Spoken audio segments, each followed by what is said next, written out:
بسم اللہ الرحمن الرحیم۔ السلام علیکم۔ رابرٹ بروس اسکاٹ لینڈ کا بادشاہ تھا۔ وہ اپنے ملک کی آزادی کے لیے انگریزوں کے خلاف جنگوں میں مصروف تھا۔ وہ بار بار کوشش کے باوجود جنگ میں ہارتا جاتا۔ ایک دن وہ جنگ کے میدان سے بھاگا اور ایک غار میں جا کے چھپ گیا۔ وہ تقریباً مایوس ہو چکا تھا۔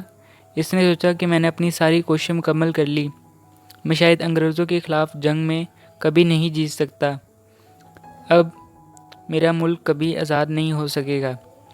یہ سوچتے ہوئے اس کی آنکھوں سے آنسو بہنے لگے۔ اسی دوران اس کی نظر غار میں موجود ایک مکڑی پر پڑی جو اپنے جالے میں پہنچنے کی کوشش کر رہی تھی۔ جیسے ہی وہ اپنے جالے میں پہنچی، پھسل کر نیچے جا گری۔ اس نے دوبارہ چڑھنا شروع کر دیا مگر پھر گر پڑی۔ مکڑی بار بار چڑھتی گرتی اور پھر چڑھنا شروع کر دیتی۔ آخرکار اپنی 9ویں کوشش میں وہ اپنے جالے میں پہنچنے میں کامیاب ہو گئی۔ یہ دیکھ کر رابرٹ بروس چلا اٹھا۔ میں سمجھ گیا پیاری مکڑی، میں سمجھ گیا، بار بار کوششیں میں ہی کامیابی ہے۔ وہ غار سے نکلا اور اپنی بچی کچی فوج کو دوبارہ جمع کر کے منظم کیا اور پھر انگریزوں پر بھرپور حملہ کر دیا۔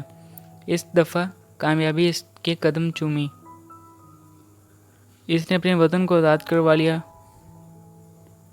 پیارے بچوں، اس کہانی سے ہمیں یہ نتیجہ اخذ ہوتا ہے کہ ہمیں اپنے وقتی ناکامیوں سے دل برداشتہ نہ ہونے کی بجائے ہمت و حوصلے سے کام لینا چاہیے اور بار بار کوشش کرنی چاہیے۔